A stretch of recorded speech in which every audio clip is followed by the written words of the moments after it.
Ah, the joy of living in a world where everything is temporary and paradoxically infinitely meaningful.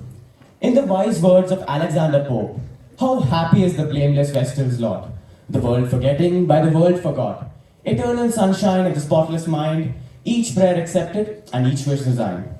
Before we dive into all of that, let's just keep in mind I did it because I didn't know it was impossible.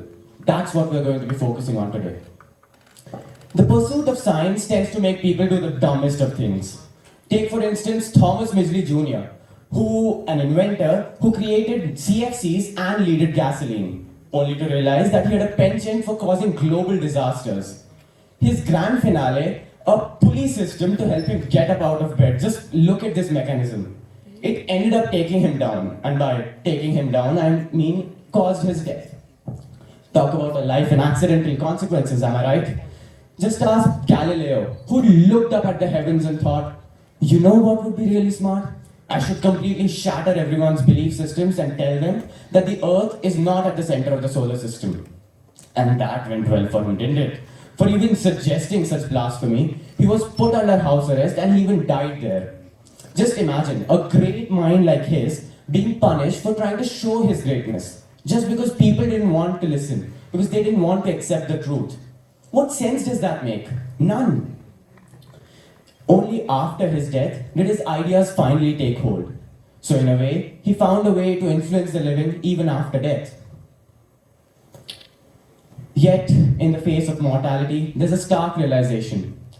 Once you realize that you're not going to be around forever, I think that's what makes life so magical. One day you'll eat your last meal, smell your last flower, hug your friend for the very last time. You might not know it's the last time, but that's why we have to do everything we love with passion and treasure the few years we've got, because that's all there is. The prime example of this is Wolfgang Amadeus Mozart, who is considered a god in the field of classical music, writing a poem about farting. Yes, you heard that right. Even I didn't believe it at first. I mean, the sheer ridiculousness of that statement is enough to raise anyone's eyebrows. For those of you who still don't believe me, here's an image of the actual poem. It's in German, but I translated it, and it is as gross as it sounds. The worst part, this is not the only one. There are several more such poems, each one varying in topics, and each one grosser than the last. And I read all of them. I'm mentally scarred and emotionally traumatized for life. Anyway, just consider, if someone with such a great reputation can do something this nonsensical just for the fun of it, and because he liked doing it, then why can't we, who have nothing to lose, just do those little things that make us enjoy life? What's stopping us? Our lives are filled with choices and echoes. You are a ghost of your own life, made to haunt this world before the day of your death. What this means is that our actions leave a lasting impact, shaping our legacies long before we leave this world. Consider Alfred Nobel, the inventor of dynamite. Upon reading a premature obituary titled The Merchant of Death is Dead, which criticized him for profiting from the deaths of others, he was confronted with the legacy he was leaving behind. Today, stricken by this revelation, he took a bold step to change his story, to change how people viewed him. Thus, the Nobel Prizes were born, transforming his legacy from one associated with destruction to one that celebrated peace, literature, and scientific achievement. This transformation of legacy invites us to think about our own lives. What kind of echoes are we leaving behind? Are they good echoes of kindness, innovation, creativity? Or are they disappointing ones of negligence and missed opportunities? In our interconnected world today, each and every individual action is amplified. A single tweet can spark global movements, and a small act of kindness can inspire countless others. We see this in our day-to-day lives. But this perspective is particularly poignant when we consider the story of Oskar Schindler, a German industrialist during the World War II.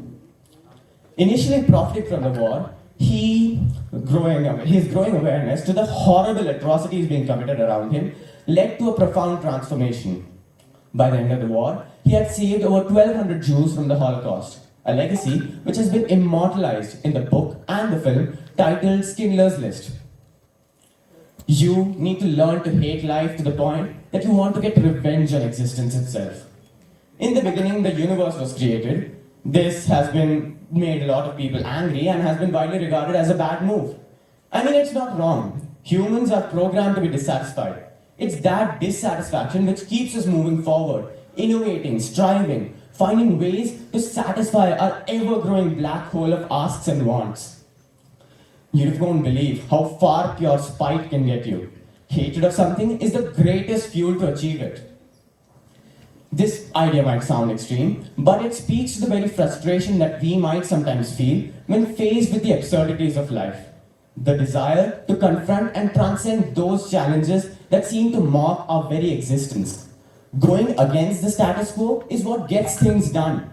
I mean, the absolute audacity, the impudence, the unmitigated gall of life to try and get you down. What is life to do that, huh? But then again, there are times when you just have to say that's not ideal and move on. Because it does not do well to dwell on these things, does it? We can't keep repeating something over and over and over and over, hoping for a better result. Because even if we do get a better result, what about all the efforts and time we wasted? What about the efforts and time we could have spent on doing something different, being better, learning something new? Well, let's leave that behind, and nearing the end, let's talk on a slightly higher note with something that Robert Williams once said. Sometimes you can have an entire lifetime in a day and not realize that this is as beautiful as life gets. I had a beautiful life today. Those days, the ones filled with the little joys, remind us of the true essence of life, its fleeting beauty and unpredictability. It's remarkable how a single day can encapsulate an entire spectrum of experiences, rich with laughter, warmth, and those simple pleasures. Moments spent with loved ones, the taste of your favorite meal, or a quiet moment of reflection can transform an entire ordinary day into an extraordinary one. We often get caught up in this pursuit of grand achievements or the next big milestone. I mean, it's not wrong. We're human nature. It's human nature. I don't blame you. We all do it. But we can't forget that true fulfillment lies in these small everyday things. Each passing moment is a chance to embrace the present, to be fully engaged, and to appreciate the now. Because life is a mosaic created from these countless little experiences. Embrace them, cherish them, and be reminded of the beauty that surrounds you every day. It may be in the form of an artwork that you like, a TV show that you love to watch, the face of a loved one, nature, or even you yourself. It varies from person to person, but there is one constant. Everything is beautiful. Everyone is beautiful. So bask in the beauty of life. As we draw to a close, let me show you one last thing. So death, the most terrifying of ills, is nothing to us. Since so long as we exist, death is not with us. But when death comes, then we do not exist. It does not then concern either the living or the dead, since for the former it is not, and the latter are no more.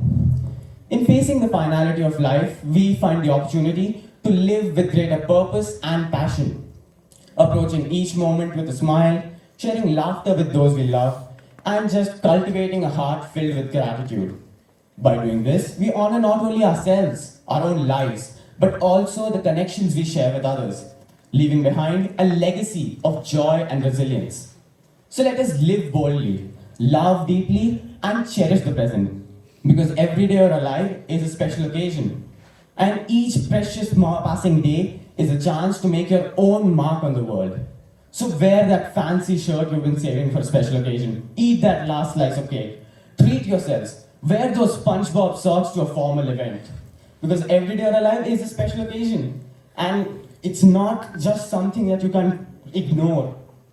The fact that you're even here today is a one in a million thing. So go out there and live like every day is your grand finale. Embrace the chaos, celebrate the absurd, and just laugh through it all. Because the ironic tragedy of life is that you have to live it forward, but it only makes sense in reverse. Now I have rambled on for long enough, so I'll just leave you with the cheesiest line I can think of. No trees or animals were harmed in the making of this talk. The only entity harmed was the mental peace of the person you're currently viewing on stage. Thank you for watching. Goodbye.